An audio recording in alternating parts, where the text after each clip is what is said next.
Hello, good morning, everyone. This is your CMK, sir.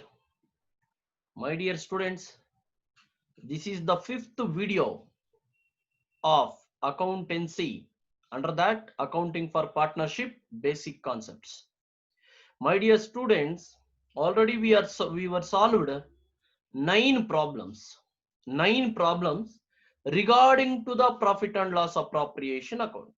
Regarding to the profit and loss appropriation account. Now I am taking into consideration the profit and loss appropriation account with the treatment of loss.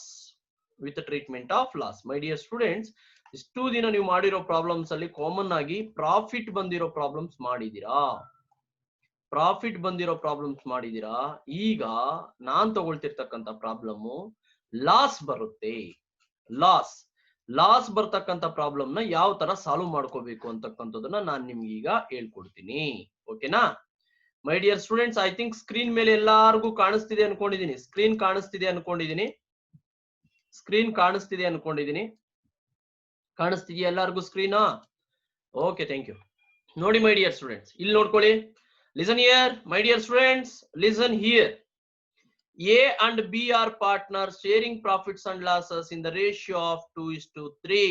In the ratio of 2:3. A ಮತ್ತು B ಅಂತಕ್ಕಂಥವ್ರು partners ಆಗಿರ್ತಾರೆ. ಅವರ ratio ಎಷ್ಟಿದೆ? 2/3 ಇದೆ. 2/3 ಅಂದ್ರೆ 2/5, 3/5 ತಗೋಬೇಕು. Their capitals as on 1/4/2019 rupees 60,000 and rupees 50,000 respectively. 50,000 and rupees 60,000 respectively. ಅವರ capital structure ಎಷ್ಟಿದೆ? 50,000 and 60,000 ಇದೆ. ಅಂದ್ರೆ ಎ 60,000 rupees ಇನ್ವೆಸ್ಟ್ ಮಾಡ್ತಾ ಇದ್ದಾರೆ, ಬಿ 50,000 rupees ಇನ್ವೆಸ್ಟ್ ಮಾಡ್ತಾ ಇದ್ದಾರೆ. Then at the end of the accounting period, they earns net profit of rupees 18,000. This is called net profit. My dear students, ನೀವೆಲ್ಲಿ consider ಮಾಡ್ತೀರಾ net profit? ಎಲ್ಲಿ consider ಮಾಡ್ತೀರಾ ಅಂದ್ರೆ profit and loss appropriation account credit side first aspect ಬರೀತೀರಲ್ವಾ, by balance brought down ಅಂತ ಬರೀತೀರಲ್ವಾ, ಅಲ್ಲಿ consider ಮಾಡ್ತೀವಿ. That is the by balance brought down net profit 18,000. ಇಲ್ಲಿ ನೋಡಿ ಅಡ್ಜಸ್ಟ್ಮೆಂಟ್ ಕೊಟ್ಟಿದ್ದಾರೆ. ಬಿಫೋರ್ ಅಡ್ಜಸ್ಟಿಂಗ್ ಬಿಲೋ ಅಡ್ಜಸ್ಟ್ಮೆಂಟ್ಸ್ ಅಂದ್ರೆ ಕೆಳಗಡೆ ಇರೋ ಅಡ್ಜಸ್ಟ್ಮೆಂಟ್ಸ್ ನ ಅಡ್ಜಸ್ಟ್ ಮಾಡಿಲ್ಲ. ನೀವೇನ್ ಮಾಡ್ಬೇಕು? ಅಡ್ಜಸ್ಟ್ ಮಾಡ್ಬೇಕು ಅಷ್ಟೇ. ಮೈ ಡಿಯರ್ ಸ್ಟೂಡೆಂಟ್ಸ್, ಜ್ಞಾಪಕ ಇದೆಯಾ? ನೀವೀಗ ಏನ್ ಮಾಡ್ಬೇಕು ಅಂದ್ರೆ ಅದನ್ನ ಅಡ್ಜಸ್ಟ್ ಮಾಡಿದ್ರೆ ಸಾಕಾಗುತ್ತೆ.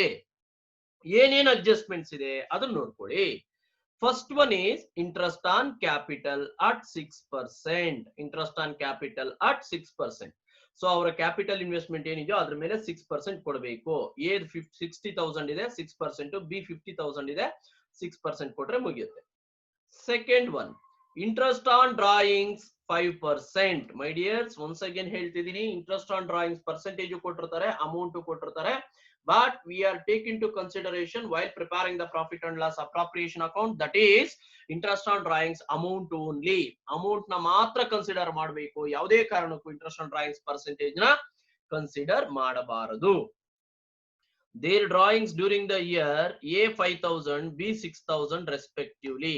Drawings ಕೊಟ್ಟಿದ್ದಾರೆ 5,000 A, 6,000 B. ನಮಗೆ drawings ಬೇಕಿಲ್ಲ. ಯಾಕೆಂದ್ರೆ profit and loss appropriation account ಅಲ್ಲಿ ಡ್ರಾಯಿಂಗ್ಸ್ ನ ಎಂಟರ್ ಮಾಡಲ್ಲ. ಸೊ ಹಾಗಾಗಿ ಡ್ರಾಯಿಂಗ್ಸ್ ನು ಹೈಲೈಟ್ ಮಾಡಿಲ್ಲ ನಾನು. ಇಲ್ಲಿದೆ ನೋಡಿ my dears, interest on same being 2,800 and 1,200 respectively. ಕಾಣಿಸ್ತಿದೆ ಅನ್ಕೊಂಡಿದ್ದೀನಿ ಸ್ಕ್ರೀನ್ ಮೇಲೆ. Interest on same being 2,800 and 1,200 respectively. Interest on same being ಅಂದ್ರೆ ಏನು ಕೇಳಿಸ್ಕೊತಿದ್ದೀರಾ? ಇಂಟ್ರೆಸ್ಟ್ ಆನ್ ಸೇಮ್ ಬೀಯಿಂಗ್ ಅಂದ್ರೆ ಇಂಟ್ರೆಸ್ಟ್ ಆನ್ ಡ್ರಾಯಿಂಗ್ಸ್. ಇದನ್ನ ಕ್ರೆಡಿಟ್ ಸೈಡ್ ನಾವು by interest on drawings A 2,800, B 1,200 ಅಂತ ತಗೊಳ್ಬೇಕಾಗುತ್ತೆ. Next, A gets a commission of 800 per month. My dears, 800 per month. ಎಗೆ 800 per month ಗೆ ಏನ್ ಮಾಡ್ತಿದೀವಿ? ಕಮಿಷನ್ ಕೊಡ್ತಾ ಇದೀವಿ. Per month my dears. P.M ಅಂದ್ರೆ ಏನು? ಪರ್ ಮಂತ್ ಅಂತ ಮೈ ಡಿಯರ್ಸ್. ಪರ್ ಮಂತ್ ಅಂತ. ಪರ್ ಮಂತ್ ಅಂದ್ರೆ ಒಂದು ತಿಂಗಳಿಗೆ. ಒಂದು ತಿಂಗಳಿಗೆ ಎಷ್ಟು ಕೊಡ್ತಾ ಇದೀವಿ 800 rupees. ಹಾಗಾದ್ರೆ how many months in a year? ಎಷ್ಟು ತಿಂಗಳು ಇರುತ್ತಪ್ಪ ಒಂದ್ ತಿಂಗಳಲ್ಲೇ? ರೀ ಹೇಳ್ರಿ, ಎಷ್ಟು ತಿಂಗಳು ಇರುತ್ತೆ ಒಂದ್ ತಿಂಗಳಲ್ಲೇ? ಒಂದು ವರ್ಷದಲ್ಲಿ ಎಷ್ಟು ತಿಂಗಳು ಇರುತ್ತೆ? ಒಂದು ವರ್ಷದಲ್ಲಿ ಎಷ್ಟು ತಿಂಗಳು ಇರುತ್ತೆ? There are 12 months in a year. So 800 into 12 ಮಾಡ್ಕೋಬೇಕು. ಯಾಕೆ ಅಂದ್ರೆ ಅವ್ರು ಕಮಿಷನ್ ಕೊಡ್ತಿರೋದು ಮಂತ್ಲಿ ಬೇಸ್. ಒಂದು ತಿಂಗಳಿಗೆ 800 rupees. ನಾವು ಅಕೌಂಟ್ ಪ್ರಿಪೇರ್ ಮಾಡೋದು ಆನ್ಯುಯಲ್ ಬೇಸ್, ವರ್ಷದ ಆಧಾರದಲ್ಲಿ. ಸೊ ಹಾಗಾಗಿ 800 into 12 ಮಾಡ್ಕೋಬೇಕು. Then B gets a salary of 8000 per annum. B gets a salary of 8000 per annum. 8000 per annum. So ಬಿಗ್ ಏನ್ ಮಾಡ್ತಾ ಇದಾರೆ? ಸ್ಯಾಲರಿ ಕೊಡ್ತಾ ಇದಾರೆ. ಎಷ್ಟು ಅಂದ್ರೆ 8000 ಕೊಡ್ತಾ ಇದಾರೆ ವರ್ಷಕ್ಕೆ, ಪರ್ ಆನಮ್. P.A ಅಂದ್ರೆ ಪರ್ ಆನಮ್, ವರ್ಷಕ್ಕೆ. ಅಲ್ಲಿಗೆ ಇದು ಡೈರೆಕ್ಟ್ ಆಗಿ ತಗೋಬಹುದು. 8000 ಡೈರೆಕ್ಟ್ ಆಗಿ ತಗೋಬಹುದು, ಬಟ್ 800 ಮಾತ್ರ ಕ್ಯಾಲ್ಕುಲೇಟ್ ಮಾಡಿ ತಗೋಬೇಕು. ಇಂಟು 12 ಮಾಡ್ಕೋಬೇಕು. ಇಂಟ್ರೆಸ್ಟ್ ಆನ್ ಡ್ರಾಯಿಂಗ್ಸ್ ತಗೋಬೇಕು, ದೆನ್ ಇಂಟ್ರೆಸ್ಟ್ ಆನ್ ಕ್ಯಾಪಿಟಲ್ ತಗೋಬೇಕು. ಇಷ್ಟು ತಗೊಂಡ್ರೆ ಪ್ರಾಬ್ಲಮ್ ಸಾಲ್ವ್ ಆಗುತ್ತೆ my dears. Prepare profit and loss appropriation account for the year ended 31st March 2020. Solve ಮಾಡೋಣವಾ? Are you ready? ಸಾಲ್ವ್ ಮಾಡೋಣವಾ? Okay, thank you my dears. here there is a problem or solution. Here there is a solution. ನೋಡ್ಕೊಳ್ಳಿ ಮೈ dears, ಏನೇನ್ solve ಮಾಡ್ತಿದೀವಿ ಅಂತ. Profit and loss appropriation account as on 31st March 2020. This is called heading. This is called heading ಅಂತ ಕರಿತೀವಿ. Heading ಇದೆ. So profit and loss appropriation account as on 31st March 2020. DRC ಯಾರು ಹಾಕೋಬೇಕು? Particulars amount rupees, particulars amount rupees, particulars amount rupees compulsory ತಗೊಳ್ಳೇಬೇಕಾಗುತ್ತೆ ನೀವು. So particular amount rupees, particulars amount rupees ತಗೋಬೇಕು. ಅದಾದ್ಮೇಲೆ ಏನ್ ಮಾಡ್ತೀರಾ my dear students? As usual we no that by balance brought down. By balance brought down as usual ನಮಗೆ ಗೊತ್ತಿರುವಂತದ್ದು. By balance brought down ಅಲ್ಲಿ ಯಾವ್ದು ಬರೀತೀರಾ ಅಂದ್ರೆ, ಕಾಮನ್ ಆಗಿ ನಾವು ಬರೀತಕ್ಕಂಥದ್ದು ನೆಟ್ ಪ್ರಾಫಿಟ್ ಬರೀತೀವಿ. ಯಾವ್ದು ಬರೀತೀವಿ? ನೆಟ್ ಪ್ರಾಫಿಟ್ ಬರೀತೀವಿ ಮೈ ಡಿಯರ್ಸ್. ಎಷ್ಟು ಬಂದಿದೆ ಈ ಪ್ರಾಬ್ಲಮ್ ಅಲ್ಲಿ? ನೆಟ್ ಪ್ರಾಫಿಟ್ 18,000 ಬಂದಿದೆ. ಇಲ್ಲಿದೆ, ಕಾಣಿಸ್ತಾ? ನೆಟ್ ಪ್ರಾಫಿಟ್ ಬರ್ಕೊಂಡಿದೀವಿ. ಅದಾದ್ಮೇಲೆ ನಾವು ಸೆಕೆಂಡ್ ಎಂಟ್ರಿ ಏನ್ ಬರೀತೀವಿ? By interest on drawings. ಏನ್ ಎಷ್ಟಿದೆ ಡ್ರಾಯಿಂಗ್ಸ್? 2800 ಇದೆ. ಬಿ ಇಂಟ್ರೆಸ್ಟ್ ಆನ್ ಡ್ರಾಯಿಂಗ್ಸ್ ಎಷ್ಟಿದೆ? 1200. ಜ್ಞಾಪಕ ಇಟ್ಕೊಳ್ಳಿ, ಇಂಟ್ರೆಸ್ಟ್ ಆನ್ ಡ್ರಾಯಿಂಗ್ಸ್. ಡ್ರಾಯಿಂಗ್ಸ್ ನ ಕನ್ಸಿಡರ್ ಮಾಡಲ್ಲ, ಇಂಟ್ರೆಸ್ಟ್ ಆನ್ ಡ್ರಾಯಿಂಗ್ಸ್ ನ ಕನ್ಸಿಡರ್ ಮಾಡ್ತೀವಿ. ಇಂಟ್ರೆಸ್ಟ್ ಆನ್ ಡ್ರಾಯಿಂಗ್ಸ್ ನ ಕನ್ಸಿಡರ್ ಮಾಡ್ತೀವಿ, ಡ್ರಾಯಿಂಗ್ಸ್ ನ ಕನ್ಸಿಡರ್ ಮಾಡೋದಿಲ್ಲ. ಸೊ ಅಲ್ಲಿಗೆ 2800 ಪ್ಲಸ್ 1200 ಟೋಟಲ್ 4000 rupees ಬರುತ್ತೆ. 18,000 ಪ್ಲಸ್ 4000 22,000 ಆಗುತ್ತೆ. ಇರ್ಲಿ, ಡೆಬಿಟ್ ಸೈಡ್ ಬರೋಣ my dears. Debit side to interest on capital. To interest on capital. ಏದು ಕ್ಯಾಪಿಟಲ್ 60,000 rupees ಇದೆ, ಬಿದು ಕ್ಯಾಪಿಟಲ್ 50,000 rupees ಇದೆ. ಅವ್ರು ಕೇಳಿರೋದು interest on capital charged at 6% ಅಂತ ಕೇಳಿದ್ದಾರೆ. 60,000 ಮೇಲೆ 6% ಮಾಡ್ಕೊಂಡ್ರೆ 3,600 rupees ಬರುತ್ತೆ. 3,600 rupees ಬರುತ್ತೆ. 3,600 rupees ಬರುತ್ತೆ. 50,000 into 6/100 ಮಾಡ್ಕೊಳ್ರೆ 3,000 rupees ಬರುತ್ತೆ. 3,600 ಪ್ಲಸ್ 3,000 ಟೋಟಲ್ ಮಾಡ್ಕೊಂಡ್ರೆ 6,600 rupees ಇಂಟ್ರೆಸ್ಟ್ ಆನ್ ಕ್ಯಾಪಿಟಲ್ ಬರುತ್ತೆ. 6,600 rupees ಇಂಟ್ರೆಸ್ಟ್ ಆನ್ ಕ್ಯಾಪಿಟಲ್ ಬರುತ್ತೆ. ಅದಾದ್ಮೇಲೆ ಏಸ್ ಕಮಿಷನ್. ಏಸ್ ಕಮಿಷನ್ ನೋಡಿ ಮೈ ಡಿಯರ್ಸ್, ಇಲ್ಲಿ ಕ್ಯಾಲ್ಕುಲೇಟ್ ಮಾಡ್ಕೊಂಡಿದೀನಿ. ಮೈ ಡಿಯರ್ ಸ್ಟೂಡೆಂಟ್ಸ್, ಇಲ್ಲಿ ಕ್ಯಾಲ್ಕುಲೇಟ್ ಮಾಡ್ಕೊಂಡಿದೀನಿ ನೋಡ್ಕೊಳ್ಳಿ. ಏಸ್ ಕಮಿಷನ್ ಅಂದಾಗ ಕ್ಯಾಲ್ಕುಲೇಟ್ ಮಾಡ್ಕೊಂಡಿದೀನಿ. ಏನ್ ಕ್ಯಾಲ್ಕುಲೇಟ್ ಮಾಡ್ಕೊಂಡು ಅವ್ರೇನ್ ಹೇಳಿದ್ದಾರೆ? A gets a commission of 800 per month ಅಂತ ಕೊಟ್ಟಿದ್ದಾರೆ. 800 per month ಅಂತ ಕೊಟ್ಟಿದ್ದಾರೆ. ಸೊ ಹಾಗಾಗಿ ನಾನು ಏನ್ ಮಾಡ್ಕೊಂಡಿದ್ದೀನಿ ಇಲ್ಲಿ ಮೈ ಡಿಯರ್ ಸ್ಟೂಡೆಂಟ್ಸ್, ಒಂದು ತಿಂಗಳಿಗೆ 800 ಆದ್ರೆ 12 months ಗೆ ಎಷ್ಟಾಗುತ್ತೆ ಅನ್ನೋದು ಕ್ಯಾಲ್ಕುಲೇಟ್ ಮಾಡ್ಕೊಂಡಿದ್ದೀನಿ. 9,600 rupees ಆಗುತ್ತೆ. ಏಸ್ ಕಮಿಷನ್ 9,600 rupees ಆಗುತ್ತೆ. 800 into 12 ಕ್ಯಾಲ್ಕುಲೇಟರ್ ಇದ್ರೆ ಕ್ಯಾಲ್ಕುಲೇಟ್ ಮಾಡ್ಕೋಬಹುದು. ಅದಾದ್ಮೇಲೆ ಬಿ ಸ್ಯಾಲರಿ ಡೈರೆಕ್ಟ್ ಆಗಿ ಕೊಟ್ಟಿದ್ದಾರೆ. B gets A annual salary of 8,000. B gets a salary of 8,000 per annum ಅಂದ್ರು ಒಂದೇ, ಆನ್ಯುಯಲ್ ಸ್ಯಾಲರಿ ಅಂದ್ರು ಒಂದೇ ಮೈ ಡಿಯರ್ಸ್. ಸೊ ಹಾಗಾಗಿ 8,000. ಮೈ ಡಿಯರ್ ಸ್ಟೂಡೆಂಟ್ಸ್, ಲಾಸ್ಟ್ ಇಷ್ಟ ಆಗುತ್ತೆ. ಲಾಸ್ಟ್ ಪ್ರಾಬ್ಲಮ್ಸ್ ಅಲ್ಲೆಲ್ಲ ಏನಾಗ್ತಿತ್ತು ಅಂದ್ರೆ ನಿಮ್ಗೆ ಸೊ ಕ್ರೆಡಿಟ್ ಸೈಡ್ ಜಾಸ್ತಿ ಇರ್ತಿತ್ತು ಮೈ ಡಿಯರ್ ಸ್ಟೂಡೆಂಟ್ಸ್. ಕ್ರೆಡಿಟ್ ಸೈಡ್ ಜಾಸ್ತಿ ಇರ್ತಿತ್ತು, ಡೆಬಿಟ್ ಸೈಡ್ ಕಡಿಮೆ ಇರ್ತಿತ್ತು. ಹಾಗಾಗಿ ಪ್ರಾಫಿಟ್ ಬರ್ತಿತ್ತು. ಈ ಪ್ರಾಬ್ಲಮ್ ಅಲ್ಲಿ ಡೆಬಿಟ್ ಸೈಡ್ ಜಾಸ್ತಿ ಇದೆ. ಒನ್ಸ್ ಅಗೇನ್ ಜ್ಞಾಪಕ ಇಟ್ಕೊಳ್ಳಿ, debit side DR debit side left hand side ಜಾಸ್ತಿ ಇದೆ. Right hand side credit side ಕಡಿಮೆ ಇದೆ. ಬೇಕಾದ್ರೆ ಒಂದ್ಸಲಿ ನೋಡ್ಕೊಳ್ಳಿ. 18,000 ಪ್ಲಸ್ 4,000 ಇವೆರಡೇ ಎಂಟ್ರಿ ಮಾಡಿರೋದು ನಾವು. 22,000 ಆಗುತ್ತೆ. ಇದು ನೋಡಿ 6,600 ಪ್ಲಸ್ 9,600 16,200 ಆಗುತ್ತೆ. 16,200 ಪ್ಲಸ್ 8,000 24,200 ಡೆಬಿಟ್ ಸೈಡ್ ಜಾಸ್ತಿ ಇದೆ. 24,200 ಇದೆ. Transfer to lesser side 24,200. Transfer to lesser side 24,200. My dear students, ಈ 24,200 ಅಲ್ಲಿ 22,000 ಲೆಸ್ ಮಾಡ್ಕೊಂಡ್ರೆ we are getting the answer of 2,200. We are getting the answer of 2,200. That is called loss. That is called loss ಅಂತ ಕರಿತೀವಿ. First problem ಅನ್ಕೋತೀನಿ my dear students. ನಿಮ್ಗೆ loss ಬಂದಿರುವಂತದ್ದು 2,200. ಅದನ್ನ by loss ಅಂತ ಎಂಟ್ರಿ ಮಾಡ್ತೀವಿ. ಡೆಬಿಟ್ ಸೈಡ್ ಜಾಸ್ತಿ ಇದ್ದು ಕ್ರೆಡಿಟ್ ಸೈಡ್ ಕಡಿಮೆ ಇದ್ರೆ ಅದು loss. Transfer to partners capital account in the ratio of 2:3. ನೋಡಿ 2,200 ಇಂಟು 2/5 ಮಾಡ್ಕೊಂಡ್ರೆ ನಿಮ್ಗೆ 880 rupees ಬರುತ್ತೆ. 880 rupees ಬರುತ್ತೆ. Again 2,200 into 3/5 ಮಾಡ್ಕೊಂಡ್ರೆ 1,320 rupees ಬರುತ್ತೆ. 1,320 rupees ಬರುತ್ತೆ. ಅಲ್ಲಿಗೆ 2,200 ಡಿವೈಡ್ ಆಯ್ತು. ಮೈ ಡಿಯರ್ ಸ್ಟೂಡೆಂಟ್ಸ್, ಒಂದ್ ಸೆಕೆಂಡ್ ಗ್ಲಾನ್ಸ್ ಮಾಡ್ತೀನಿ. By balance brought down net profit 18,000 ತಗೊಳ್ತೀರಾ. ಆಸ್ ಯೂಶುವಲ್ ಪ್ರಾಬ್ಲಮ್ ಕ್ಯಾಲ್ಕುಲೇಷನ್ ಏನು ಮಾಡಿಲ್ಲ. By interest on drawings problem ಅಲ್ಲೇ ಕೊಟ್ಟಿದ್ದಾರೆ. 2,800 1,200 ಟೋಟಲ್ 4,000. ಕ್ರೆಡಿಟ್ ಸೈಡ್ ಮುಗಿಯುತ್ತೆ. Debit side to interest on capital 6,600 ಬರುತ್ತೆ.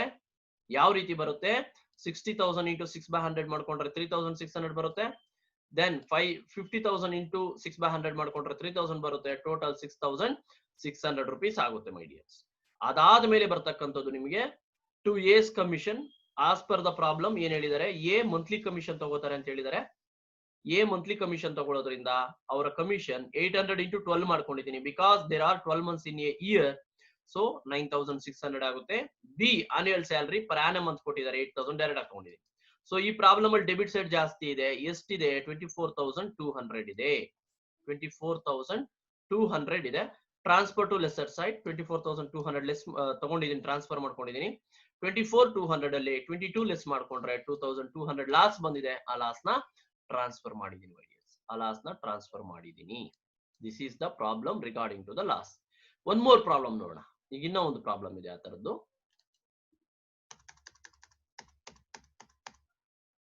ಇನ್ನೂ ಒಂದು ಪ್ರಾಬ್ಲಮ್ ಇದೆ ಮೈ ಡಿಯರ್ ಸ್ಟೂಡೆಂಟ್ಸ್, ಆ ತರದ್ದು ನೋಡೋಣ. ನೋಡಿ ಮೈ ಡಿಯರ್ಸ್, ಇಲ್ಲಿದೆ problem. X and Y are equal partners ಅಂತಿದೆ my dears. X and Y are equal partners. Equal partners ಅಂದ್ರೆ ಏನು? ಇಬ್ರು ಸಮಾನ ಪಾಲುದಾರರು ಅಂತ. ಎಷ್ಟು ಮೈ ಡಿಯರ್ಸ್ ಈಕ್ವಲ್ ಅಂದ್ರೆ? ನಾನು ಇದು ಬ್ರಾಕೆಟ್ ಅಲ್ಲಿ ಹಾಕಿದೀನಿ. ಎಲ್ಲಾ ಪ್ರಾಬ್ಲಮ್ಸ್ ಅಲ್ಲೂ ಬ್ರಾಕೆಟ್ ಅಲ್ಲಿ ಕೊಡಲ್ಲ, ಜ್ಞಾಪಕ ಇಟ್ಕೊಳ್ಳಿ. ಬ್ರಾಕೆಟ್ ಅಲ್ಲಿ ಈ ತರ ಕೊಡಲ್ಲ.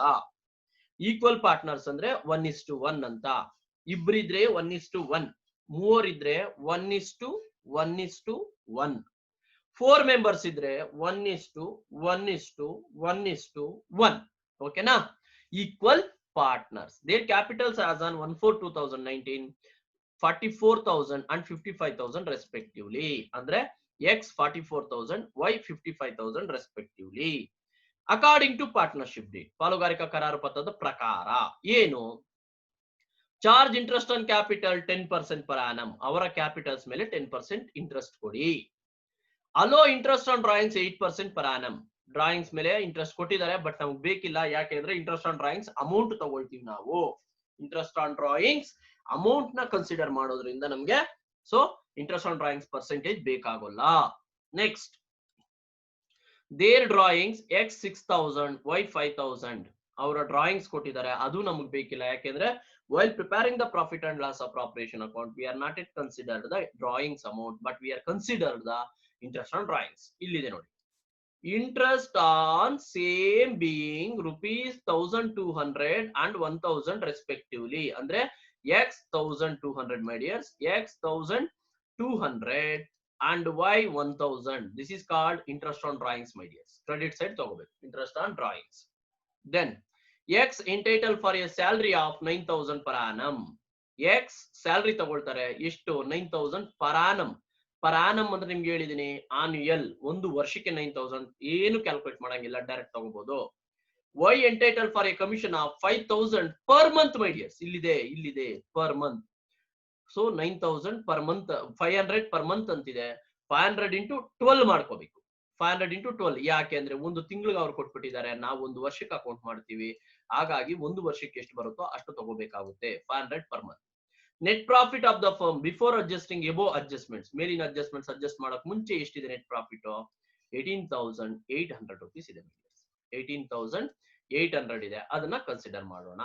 Prepare profit and loss appropriation account for the year ended 31st March 2020. So we are go to the problem.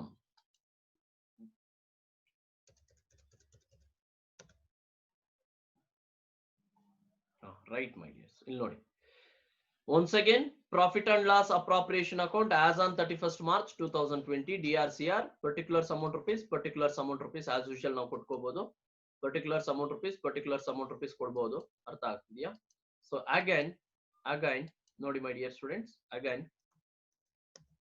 all right, first entry by balance brought down, net profit. ಈ problem ಅಲ್ಲಿ net profit ಎಷ್ಟಿದೆ? 18,800 rupees ಇದೆ. ಎಷ್ಟಿದೆ net profit? 18,800 rupees ಇದೆ. ಅದಾದ ನಂತರ ನಮ್ಗೆ ಯಾವ್ದು ಬರುತ್ತೆ?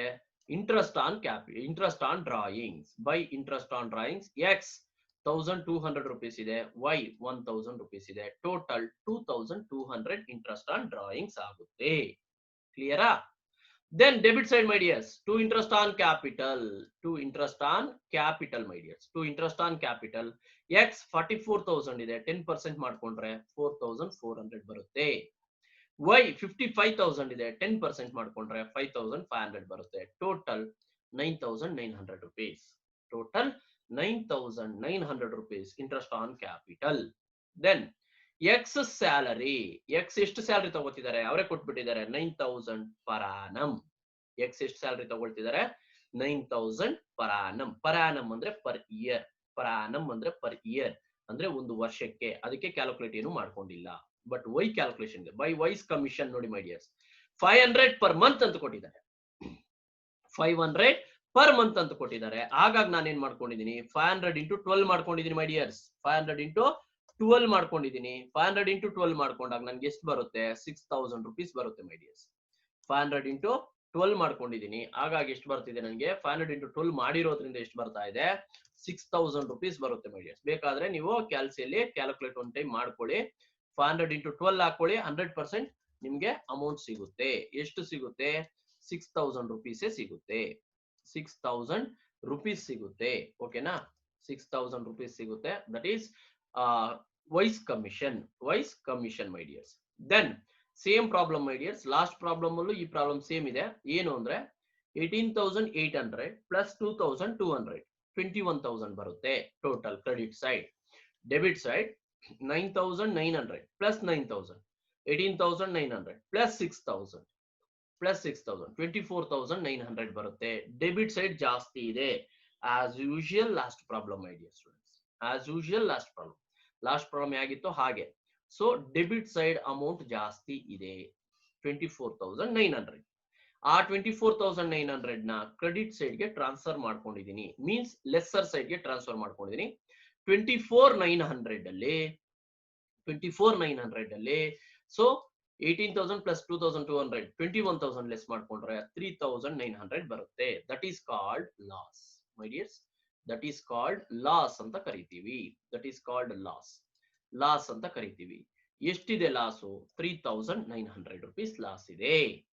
ಸೊ ಆ ಲಾಸ್ ನ by transfer to partners capital account in the ratio of 1:1. Equal ratio ಅಲ್ವಾ? ಇಬ್ಬರಿಗೂ ಸಮನಾಗಿ ಹಂಚಬೇಕು.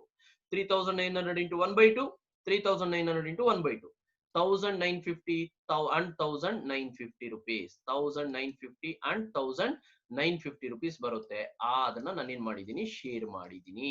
1,950 and 1,950 rupees. ಇಲ್ಲಿಗೆ ಈ ಪ್ರಾಬ್ಲಮ್ ಎಂಡ್ ಆಗುತ್ತೆ ಮೈ ಡಿಯರ್ಸ್. ಈ ಪ್ರಾಬ್ಲಮ್ ಎಂಡ್ ಆಗುತ್ತೆ. ಒನ್ಸ್ ಅಗೇನ್ ನೋಡಿ ನಿಮ್ಮ ಮೈ ಡಿಯರ್ ಸ್ಟೂಡೆಂಟ್ಸ್, ಗ್ಲಾನ್ಸ್ ಮಾಡ್ಕೊಟ್ಬಿಡ್ತೀನಿ ನಿಮಗೆ. ಗ್ಲಾನ್ಸಿಂಗ್ ನೋಡಿ. First entry by balance brought down net profit 18,800 as per the problem my dears. ಏನು ನಾನು ಕ್ಯಾಲ್ಕುಲೇಟ್ ಮಾಡಿಲ್ಲ, ಅವ್ರು ಕೊಟ್ಟಿದ್ದಾರೆ, ನಾನು ತಗೊಂಡಿದ್ದೀನಿ. ಅರ್ಥ ಆಯ್ತಾ? Then by interest on drawings X 1200 ಇದೆ, ವೈ 1000 ಇದೆ, 2200 ಆಗುತ್ತೆ. ಇವೆರಡು ಟೋಟಲ್ ಕೂಡ್ಕೊಂಡು ಇಲ್ಲಿ ಹಾಕೊಂಡಿದ್ದೀನಿ ಅಷ್ಟೇ. ಇಂಟ್ರೆಸ್ಟ್ ಆನ್ ಕ್ಯಾಪಿಟಲ್ 44,000 ಇಂಟು 10/100 4,400 ಬರುತ್ತೆ. 55,000 ಇಂಟು 10/100 5,500 ಬರುತ್ತೆ. 4,400 ಪ್ಲಸ್ 5,500 9,900 ಇಂಟ್ರೆಸ್ಟ್ ಆನ್ ಕ್ಯಾಪಿಟಲ್ ಬರುತ್ತೆ, ಬರ್ದಿದ್ದೀನಿ. 2x salary 9,000 because per annum ಇದೆ, ಇಯರ್ ಸ್ಯಾಲರಿ ಅದು 9,000 ಕೊಟ್ಟಿದ್ದೀನಿ. Y's commission 6,000 rupees. ಹೆಂಗ್ ಬಂತು 6,000 ಅಂದ್ರೆ ಇದನ್ನ ಕ್ಯಾಲ್ಕುಲೇಟ್ ಮಾಡ್ಕೊಂಡಿದೀವಿ. ಯಾವ ರೀತಿ ಕ್ಯಾಲ್ಕುಲೇಟ್ ಮಾಡ್ಕೊಂಡಿದೀವಿ ಅಂದ್ರೆ 500 ಪರ್ ಮಂತ್ ಅವ್ರು ಕೊಟ್ಟಿದ್ದಾರೆ. 500 ಇಂಟು 12 ಮಂತ್ಸ್ ಇರುತ್ತೆ 1 ಇಯರ್ ಅಲ್ಲಿ, ಮಾಡ್ಕೊಂಡ್ರೆ 6,000 ಬರುತ್ತೆ. So as usual debit side ಜಾಸ್ತಿ ಇದೆ. ಎಷ್ಟಿದೆ? 24,900 ಇದೆ. ಆ 24,900 ನ ಟ್ರಾನ್ಸ್ಫರ್ ಲೆಸ್ಸರ್ ಸೈಡ್ ಗೆ ಟ್ರಾನ್ಸ್ಫರ್ ಮಾಡ್ಕೊಂಡಿದೀನಿ. 24,900 ಅಲ್ಲಿ ಇವೆರಡು ಟೋಟಲ್ 21,000 ಲೆಸ್ ಮಾಡ್ಕೊಂಡ್ರೆ 3,900 ಬರುತ್ತೆ. ಸೊ ಆ 3,900 ಅಲ್ಲಿ ಈಕ್ವಲ್ ರೇಷಿಯೋದಲ್ಲಿ ಡಿವೈಡ್ ಮಾಡಿದ್ರೆ 3,950 1,950 ಬರುತ್ತೆ. ಈಕ್ವಲ್ ರೇಷಿಯೋ ಅಂದ್ರೆ ಸಮನಾಗಿ. ಓಕೆನಾ my dears? Next my dears, very important because it's assignment problem. ನಿಮ್ಮ ಪ್ರಾಬ್ಲಮ್ ಮೈ ಡಿಯರ್ಸ್, ನಿಮ್ಮ ಪ್ರಾಬ್ಲಮ್ ಇದು ಅಂದ್ರೆ ನೀವು ಸಾಲ್ವ್ ಮಾಡಬೇಕಾಗಿರೋ ಪ್ರಾಬ್ಲಮ್. ಸೊ ಪ್ರಾಬ್ಲಮ್ ನಂಬರ್ ಏನಿದು 10 11 12 ಬರುತ್ತೆ ಮೈ ಡಿಯರ್ಸ್. 12 ಬರುತ್ತೆ. 12 ಬರುತ್ತೆ ಪ್ರಾಬ್ಲಮ್ ನಂಬರ್, ನೋಡ್ಕೊಳ್ಳಿ ಮೈ ಡಿಯರ್ಸ್. ಇದು ನೀವೇ ಸಾಲ್ವ್ ಮಾಡಬೇಕಾಗಿರ್ತಕ್ಕಂಥದ್ದು. ಸೊ ಹಾಗಾಗಿ ಸ್ವಲ್ಪ ಸೀರಿಯಸ್ ಆಗಿ ನೋಡ್ಕೊಳ್ಳಿ. Be serious. First one my dears ನೋಡ್ಕೊಳ್ಳಿ, ನೀವೇ ಸಾಲ್ವ್ ಮಾಡಬೇಕು. ಒನ್ಸ್ ಅಗೇನ್ ಹೇಳ್ತಿದ್ದೀನಿ, ನೀವು ಸಾಲ್ವ್ ಮಾಡಬೇಕು. ರಾಜ and Rani are partners. Raja and Rani are equal partners. Equal andre 1:1 my dears. Equal partners. Their capitals as on 1/4/2019 rupees 40,000 and rupees 50,000 respectively. 40,000 and 50. Raja 40,000 invest ಮಾಡ್ತಿದ್ದಾರೆ, Rani 50,000 invest ಮಾಡ್ತಿದ್ದಾರೆ. ಹಾಗಾಗಿ ಅವರ ಒಂದು ratio equal ಇರುತ್ತೆ. According to partnership date, charge interest on capital 10% per annum. Last problem ಏನಿತ್ತು ಅದೇ ತರ 40,000 into 10% ಮಾಡ್ಕೊಳ್ಳಿ, 50,000 ಇಂಟು 10% ಮಾಡ್ಕೊಳ್ಳಿ. Hello interest on drawings 12% per annum. ಬೇಕಾಗಿಲ್ಲ ನಮ್ಗೆ, ಯಾಕೆಂದ್ರೆ ಅಮೌಂಟ್ ಕೊಟ್ಟಿರ್ತಾರೆ. ದೇರ್ ಡ್ರಾಯಿಂಗ್ಸ್ ರಾಜಾ ₹9,000, ರಾಣಿ ₹7,000. ಅದು ಬೇಕಾಗಿಲ್ಲ, ಯಾಕೆಂದ್ರೆ we are considered only the interest on drawings amount. ಇಲ್ಲಿದೆ interest on same being ₹200 and ₹300. Raja 200, Rani 300, total 500 rupees ಬರುತ್ತೆ my dears. 500 rupees credit side treat ಮಾಡಬೇಕು. Raja entitled for salary of 5,400 per annum. Per annum ಅಂದ್ರೆ ವರ್ಷಕ್ಕೆ ನೀವೇನು calculate ಮಾಡಂಗಿಲ್ಲ. Again Rani entitled for a commission of 300 per month. ನೀವು ಇದನ್ನ calculate ಮಾಡಲೇಬೇಕು.